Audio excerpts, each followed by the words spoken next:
আসসালামু আলাইকুম রহমতুল্লাহ। সম্মানিত ভিউয়ার্স, আশা করি আল্লাহর রহমতে আপনারা সকলে ভালো আছেন। ভিউয়ার্স, আজকে আমি আপনাদের মাঝে উপস্থিত হয়েছি বেসরকারি স্কুল কলেজের শিক্ষক নিয়োগের এক মিরাক্কেল তথ্য নিয়ে আপনাদের সঙ্গে আজকে আমি হাজির হয়েছি। তবে আপনাদের কাছে ছোট্ট একটি রিকোয়েস্ট, যারা এখন আমার চ্যানেলটি সাবস্ক্রাইব করেননি অতি দ্রুত চ্যানেলটি সাবস্ক্রাইব করুন এবং পাশে থাকা বেল আইকনটি বাজিয়ে দিন। চলুন কথা না বাড়িয়ে আসল কথায় যাওয়া যাক। বেসরকারি শিক্ষক নিবন্ধনের ৯৭,০০০ প্রার্থিতার শূন্যপদ ফাঁকা থাকলেও এই সকল পদ পূরণ করতে পারবেন শুধুমাত্র ৩০,০০০ প্রার্থী। কিন্তু বাকি পদের কি হবে সেই সম্পর্কিত বিস্তারিত আলোচনা করব। তবে বিস্তারিত জানতে আমার চ্যানেলের সাথেই থাকুন। চলুন বিস্তারিত জেনে নেওয়া যাক। আবেদনকারী প্রার্থীর চেয়ে শূন্যপদ কয়েক গুণ কম থাকবে, এটাই স্বাভাবিক। কিন্তু বেসরকারি স্কুল কলেজ মাদ্রাসার শিক্ষক নিয়োগের জন্য বেসরকারি শিক্ষক নিবন্ধন ও প্রত্যয়ন কর্তৃপক্ষ এনটিআরসি যে বিজ্ঞপ্তি জারি করা হয়েছে সেখানে ঠিক উল্টো চিত্র দেখা গেছে। আবেদনকারীর চেয়ে ৩ গুণ বেশি শূন্য পদের সংখ্যা, ফলে সবাই নিয়োগ পাওয়ার পরে ১/৩ পদ শূন্য থাকবে। বেসরকারি শিক্ষা প্রতিষ্ঠানের শিক্ষকদের নিয়োগ দেয় এনটিআরসি। মূলত সরকারি সংস্থা শিক্ষকদের নিয়োগের জন্য সঠিক কৌশল নির্ধারণ করতে না পারায় এমনটি হয়েছে বলে সংশ্লিষ্টরা মনে করছে।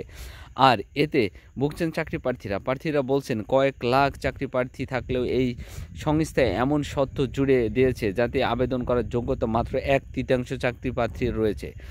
গত ৩১শে মার্চ এনটিআরসি এর স্কুল ও কলেজে ৪৩,২86টি এবং মাদ্রাসা ব্যবস্থাপনা কারিগরি প্রতিষ্ঠানে ৫৩,৪৫০টি মোট ৯৬,৭৩৬টি শূন্য পদে নিয়োগের জন্য বিজ্ঞপ্তি প্রকাশ করে। কিন্তু আবেদনের জন্য যে শর্ত দেওয়া হয়েছে তাতে মাত্র ৩০,০০০ নিবন্ধনধারী আবেদন করতে সুযোগ পাবেন। ১৭ এপ্রিল থেকে গণবিজ্ঞপ্তিতে আবেদন শুরু হবে, যা চলবে ৯ মে পর্যন্ত। নিয়ম অনুযায়ী প্রিলিমিনারি লিখিত মৌখিক পরীক্ষার মাধ্যমে প্রার্থীদের মেধাক্রম তৈরি করে এনটিআরসি। এরপর বিজ্ঞপ্তি প্রকাশ করে সংস্থাটি।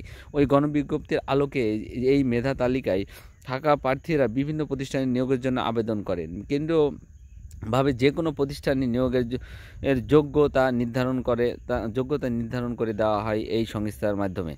এ পর্যন্ত ১৭তম শিক্ষক নিবন্ধন পরীক্ষায় প্রকাশিত হয়েছে। এখনও চাকরি পাননি কয়েক লাখ প্রার্থী মেধা তালিকায় রয়েছেন, যাদের বয়স ইতিমধ্যে ৩৫ বছর অতিক্রম হয়েছে। তাদের তৈরি করা নিয়ম অনুযায়ী ৩৫ বছরের বেশি হলে বিজ্ঞপ্তি আবেদন করার সুযোগ হারাবেন। এছাড়া এবার নতুন শর্ত যুক্ত করে দিয়েছেন। এর ফলে ১৬ ও ১৭তম নিবন্ধন পরীক্ষা উত্তীর্ণ প্রার্থীরা আবেদন করতে পারবেন। ২০২১ সালের ৩১ অক্টোবর ১৬তম শিক্ষক নিবন্ধন পরীক্ষায় চূড়ান্ত ফল প্রকাশ করে এনটিআরসি। এতে মোট ১৮,৫৫০ জন প্রার্থী উত্তীর্ণ হয়েছেন। আর ২০২৩ সালে ২৮শে ডিসেম্বর ১৭তম শিক্ষক নিবন্ধনের চূড়ান্ত ফল প্রকাশ করে। এতে উত্তীর্ণ হন ২৩,৯৮৫ জন। এই দুটি পরীক্ষায় মাত্র ৪২,৫৩৫ জন প্রার্থী রয়েছেন। এনটিআরসি সচিব মোহাম্মদ ওবায়দুর রহমান জানিয়েছেন, ১৮তম শিক্ষক নিবন্ধনধারীদের মধ্যে ৮০% ওই আগের বিজ্ঞপ্তিতে নিয়োগ পেয়েছেন। ফলে প্রার্থী আরও কমে গেছে।